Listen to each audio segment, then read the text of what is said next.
자, 보험을 가입하는 아까 제가 이제 기준점에서 첫 번째는 보험료 조심하라 했었고 보장범위 조심하라 했죠. 그리고 세 번째 청구. 애초에 청구가 안 되는 보험들은 피해라. 자, 2번, 3번은 이따 한 번에 일괄적으로 설명할 거고 먼저 보험료부터 설명드릴게요. 자, 보험료는 딱 두 개로 설명이 가능합니다. 방금 첫 번째 이야기했던 적립보험료. 그리고 두 번째는 오르지 않는 보험 또는 오르는 보험. 자, 갱신 비갱신을 하는데 자, 간단한 예를 들어볼게요. 자, A랑 B가 있습니다. A랑 B는 둘이 친구예요. 친구인데 둘이 보험 얘기를 하고 있습니다. 보험 얘기를 해보니까 나는 한 달에 보험료 10만 원 내고 있어. B는 3만 원 내고 있어요. 근데 둘이 나이가 같기 때문에 당연히 보험료가 비싸면 비쌀수록 보험은 좋아야 되는 거잖아요. 근데 여러분들이 알아야 되는 진실이 뭐냐면은 이 보험료를 선택하는 방법이 첫 번째 돌려받는 상품인 만기 환급형 상품이 있고요. 이거랑 비교되는 상품이 순수 보장형이라고 하죠. 이건 소멸성입니다. 소멸. 근데 A가 보험료가 뭐 더 비싸다고 해서 무조건 뭐 적립보험료가 있을 거란 보장은 아니지만 그냥 간단한 예를 들어볼게요. 자, 이 보험료를 구성하는 방법은요. 보장보험료라는 게 있고요. 그리고 적립이 되는 적립보험료가 있습니다. 이건 합쳐 저희가 뭐라고 하냐면 합계보험료라고 하죠. 네. 근데 A랑 B에 제가 기준을 맞추려고 했던 게 뭐냐면요. 보험료를 책정하는 기준인 첫 번째 나이가 같거나 직업 급수. 이것도 부연 설명을 굳이 하자면은 사무직이 더 위험하냐 소방관이 더 위험하냐 이 차이로 보험료가 갈린다는 거예요. 그리고 성별. 네 번째 가입 금액. 그럼 제가 지금 A랑 B의 기준의 가입 금액을 암 진단비 1억으로 설정을 해볼게요. 그러면 실제로 3만 원이면 우리 나이 때 전 나이가 92년생이거든요. 제 나이 때 기준에 3만 원이면 암 진단비 1억 사실 더 들어가긴 하지만 이 정도 한다 가정해볼게요. 그럼 A랑 B의 보장보험료가 같아야 돼요. 왜냐면은 이 보장보험료가 뭐냐면요. 내가 가입한 가입금액 암 진단비 1억을 주기 위해서 내가 회사에 내야 되는 수수료 같은 사업비예요. 그래서 이 보장보험료는요. 소멸성입니다. 우리 휴대폰 요금제 같은 또는 자동차 보험료 같은 내가 먼저 돈을 내거나 나중에 쓴 대가를 치르는 거죠. 그래서 이 돈은 돌려받는 돈이 아니에요.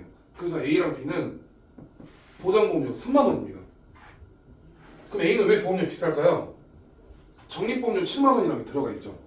그럼 이 적립보험료가 뭔지를 알아야 돼요. 자, 이걸 쉽게 그래프로 그려보겠습니다. 제가 나이가 35이고요.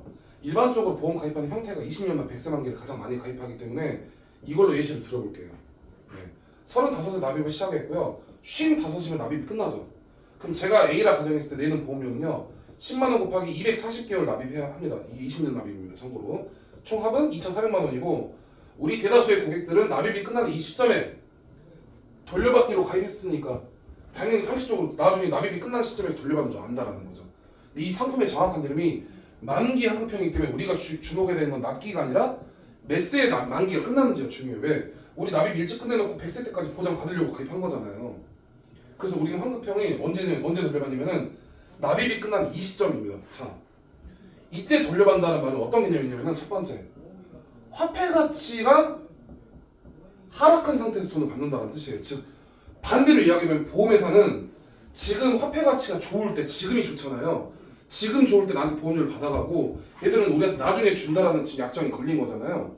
그래서 보험회사는 이 화폐 가치 즉 인플레이션으로 돈을 법니다. 실제로. 무슨 말인지 이해하셨나요? 네, 이게 이해가 안 되면은 넘어가시면 안 돼요. 화폐 가치 앞으로 하락합니다. 이유는 물가가 계속 올라가서 그렇습니다. 실제로는. 지금의 2,400만 원의 가치가 나중에 종이 쪼가리가 된다는 거죠.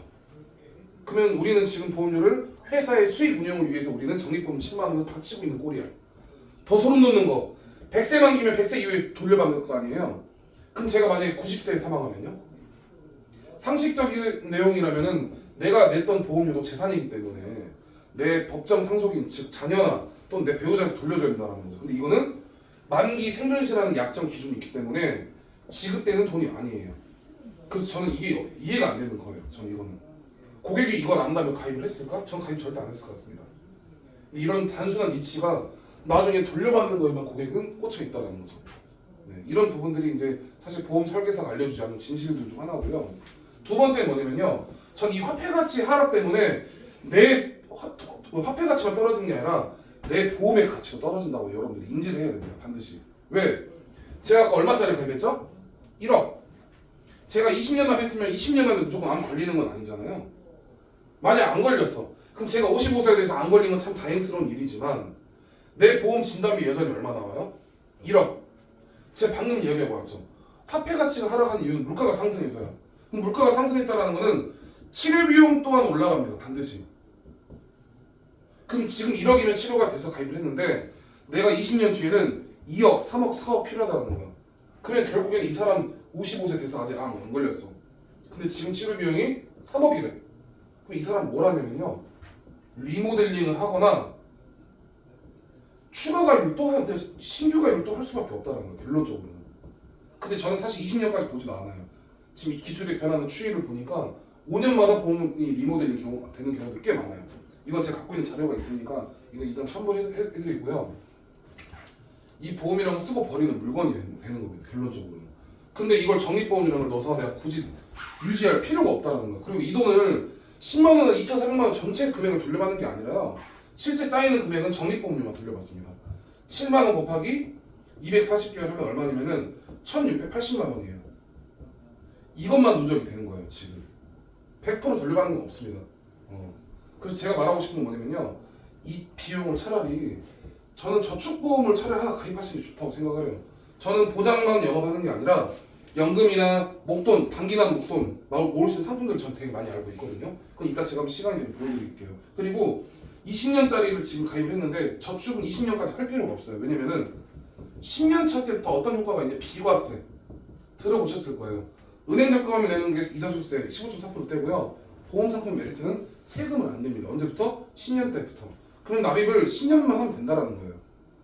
그럼 얘보다 더 많은 돈을 덜 내도 되겠죠. 그래서 이런 부분들은 제가 이따 설명드릴 거고요. 네 번째, 왜 이런 적립보험료 많이 넣어서 파냐? 결국엔 회사의 수당입니다.